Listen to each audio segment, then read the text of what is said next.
Hello, আসসালামু আলাইকুম।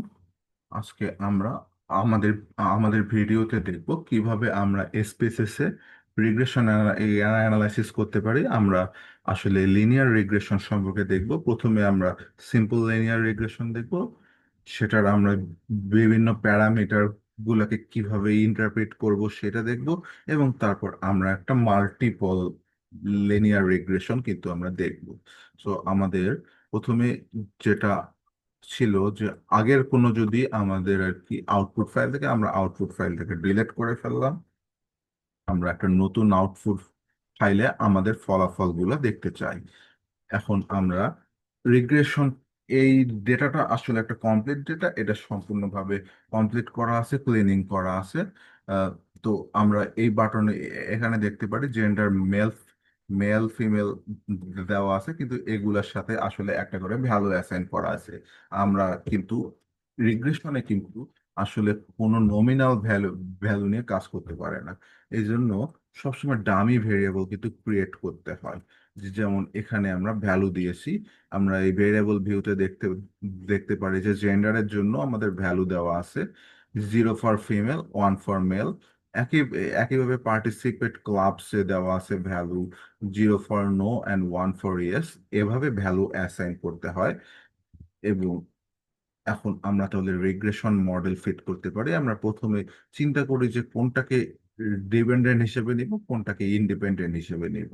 তো প্রথমে একটা ইন্ডিপেন্ডেন্ট ভেরিয়েবল আর একটা ডিপেন্ডেন্ট ভেরিয়েবল থাকলে সেটাকে বলি সিম্পল লিনিয়ার রিগ্রেশন মডেল। আমরা প্রথমে অ্যাটেন্ডেন্সের উপর আমাদের জিপিএটা কতটা নির্ভর করে একটা ছাত্রের জিপিএ, সেটা আমরা দেখতে পারি।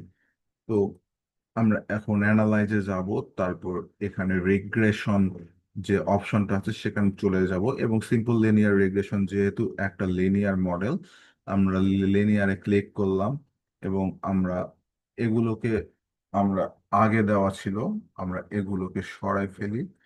এখন আমাদের যে বায়ে যে ভেরিয়েবল গুলো আছে, আমরা কি করব, এই এখানে সমস্ত সমস্ত ভেরিয়েবল গুলা দেখাচ্ছে যে আমাদের ডেটায় কি কি ভেরিয়েবল আছে। তো আমরা জিপিএ কে আমরা ডিপেন্ডেন্ট ভেরিয়েবলে নিব, এবং অ্যাটেন্ডেন্স কে আমরা নিব হলো ইন্ডিপেন্ডেন্ট ভেরিয়েবলে। তারপর আমরা স্ট্যাটিস্টিক বাটনে দেখতে পারি যে এস্টিমেট তো লাগবেই, মডেল ফিট বলতে অ্যানোভা টেবিল দেখাবে। আর কনফিডেন্স ইন্টারভাল প্রতিটা যে আমাদের যে প্যারামিটার গুলো এস্টিমেট হওয়া হবে সেগুলো একটা কনফিডেন্স ইন্টারভাল আমরা দেখব।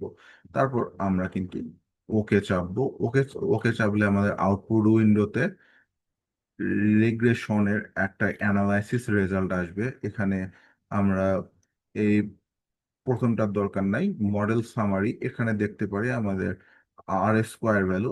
আর স্কোয়ার ভ্যালু বলতে বোঝায় যে আসলে ডিপেন্ডেন্ট ভেরিয়েবলের যে ভেরিয়েন্স আছে সেই ভেরিয়েন্সটাকে কতটা আসলে এক্সপ্লেন করতে পারতেছে ইন ইন্ডিপেন্ডেন্ট ভেরিয়েবল। সো এখানে কিন্তু 0.000 মানে ইন্ডিপেন্ডেন্ট ভেরিয়েবল দ্বারা ডিপেন্ডেন্ট ভেরিয়েবলের ভেরিয়েশনটাকে এক্সপ্লেন করা যাচ্ছে, একেবারে 0%, মানে এক্সপ্লেন করা যাচ্ছে না। তো এখানে আসলে এটা একটা র্যান্ডমলি জেনারেটেড ডেটা হয়, আসলে বোঝাচ্ছে যে অ্যাটেন্ডেন্সের উপর জিপিএ নির্ভর করে না, কিন্তু বাস্তবে আমরা জানি যে যারা বেশি ক্লাসে অ্যাটেন্ড করে তাদের রেজাল্টটা সাধারণত ভালো হয়। তো সেটা আমাদের দেখার বিষয় না, আমাদের দেখার বিষয় কিভাবে কিভাবে ইন্টারপ্রেট করতে হয়। তো তো এই অ্যানোভা টেবিল আসলে মডেল ফিটের রেজাল্ট দেয়, মানে আমরা যে মডেলটা ফিট করলাম এই মডেলটা কতটুকু যৌক্তিক, কতটুকু সিগনিফিক্যান্ট। এখানে আমরা দেখতে পারি যে প্রথমে আমরা কিন্তু এফ এর value, F F statistic value ফার্স্টেই আমাদের যেটা মানে নজরে রাখতে হবে, এফ স্ট্যাটিস্টিক্স ভ্যালু আর সিগনিফিক্যান্ট বা পি ভ্যালু। এই এফ এফ স্ট্যাটিস্টিক্স ভ্যালুর মাধ্যমে আমরা খুব সহজে একটা হাইপোথিসিস অ্যাকসেপ্ট বা রিজেক্ট করতে পারি, কিন্তু সেইটার থেকেও সহজ পদ্ধতি হলো এই সিগনিফিক্যান্স ভ্যালুটা দেখা, যেটা বেসিক্যালি একটা সম্ভাব্যতা বোঝায়। মানে আসলে যে আমাদের নাল নাল হাইপোস নাল হাইপোথিসিসকে অ্যাকসেপ্ট করার কতটা প্রবাবিলিটি আছে সেটাকে বোঝায়। তো আমাদের নাল হাইপোথিসিসকে অ্যাকসেপ্ট করার প্রবাবিলিটি 0.965, মানে পি ভ্যালুটা খুবই হাই, একেবারে ওয়ানের কাছাকাছি, তার মানে মডেলটা ইনসিগনিফিক্যান্ট। তো এই এই সিগনিফিক্যান্ট বা পি পি পি ভ্যালু যখন 0.05-এর থেকে ছোট হয় তখন আমরা বলতাম যে মডেলটা সিগনিফিক্যান্ট, এবং যে আমাদের এই এই attendance as an independent variable and GPA as a dependent variable, এই দুইটার মধ্যে আসলে সিগনিফিক্যান্ট রিলেশন আছে। তো আমরা কোএফিসিয়েন্ট টেবিলে এরপর যাইতে পারি। কনস্ট্যান্ট মানে ইন্টারসেপ্ট, এটা 3.044, মানে কনস্ট্যান্ট বা ইন্টারসেপ্ট বলতে বোঝায় যে আসলে আমাদের মানে যখন আমাদের যে আমাদের যে এক্স বা ইন্ডিপেন্ডেন্ট ভেরিয়েবল যেটা আছে, তার যদি কোনো আর কি ইফেক্ট যদি না থাকে ডিপেন্ডেন্ট ভেরিয়েবলের উপর, তখন ডিপেন্ডেন্ট ভেরিয়েবলের যে ভ্যালুটা থাকবে সেটাই আসলে আসলে মানে করেন যে ইন্টারসেপ্ট বা কনস্ট্যান্ট। তো এখানে আমরা দেখতে পাই 3.044, এবং এই ইন্টারসেপ্টের সিগনিফিক্যান্ট বা পি ভ্যালু যদি দেখি 0.000, মানে এটা আসলে ইন্টারসেপ্টের সিগনিফিক্যান্ট। ইন্টারসেপ্ট সবসময় সিগনিফিক্যান্টই হয় সাধারণত। তো আমাদের অ্যাটেন্ডেন্সের ক্ষেত্রে যদি আমরা দেখি, এর এর কোএফিসিয়েন্ট একেবারেই জিরো, এবং এটার সিগনিফিকেন্স ভ্যালু বা পি পি ভ্যালু দেখাচ্ছে, মানে এটা কিন্তু টি স্ট্যাটিস্টিক্স এর পি পি ভ্যালু। তো আসলে আমরা যে ওই রিগ্রেশনের যে প্যারামিটার গুলো আছে সেগুলা সেগুলো আসলে সিগনিফিক্যান্ট কিনা সেটার হাইপোথিসিস টেস্টিং আমরা করি টি টেস্টের মাধ্যমে, যেটা আমরা সাধারণত বলি যে ইন্ডিপেন্ডেন্ট স্যাম্পল টি টেস্ট।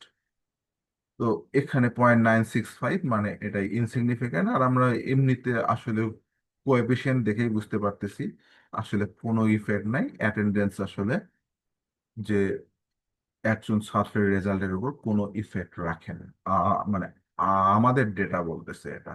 তো আমরা যেহেতু এটা হয়ে হয়ে গেল, আমরা এখন একটা মাল্টিপল লিনিয়ার রিগ্রেশন দেখব।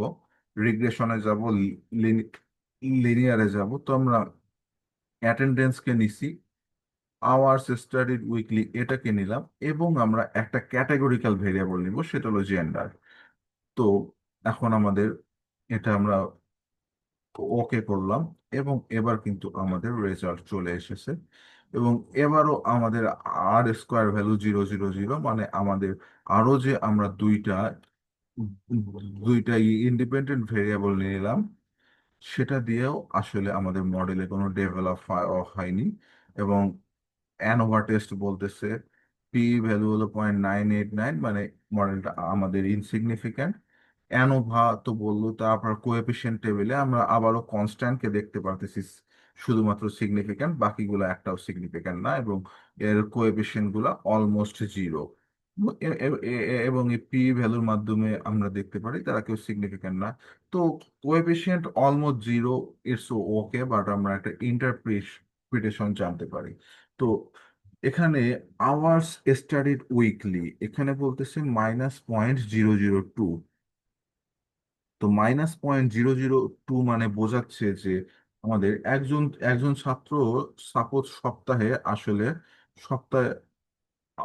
সে মানে 7-8 ঘন্টা, বা ধরলাম যে 7 ঘন্টা পড়াশোনা করে, সাত সাত ঘন্টা পড়াশোনা করে তার রেজাল্ট আসে 3.5। তো সে ভাবলো যে না, আমি আরো আরো ভালো রেজাল্ট চাই, এজন্য আমি কি করব, আরো 1 ঘন্টা বেশি পড়াশোনা করব। তো 1 ইউনিট বাড়ানো হলো আওয়ার্স স্টাডেড উইকলি, এখানে কিন্তু ইউনিট হলো আওয়ার্স আর কি দেওয়াই আছে। তো 1 ইউনিট যখন বাড়লো, তখন আমাদের যে আর কি ডিপেন্ডেন্ট ভেরিয়েবল জিপিএ, সেটার মধ্যে কতটুকু চেঞ্জ হবে সেটাই হলো কোএফিসিয়েন্ট।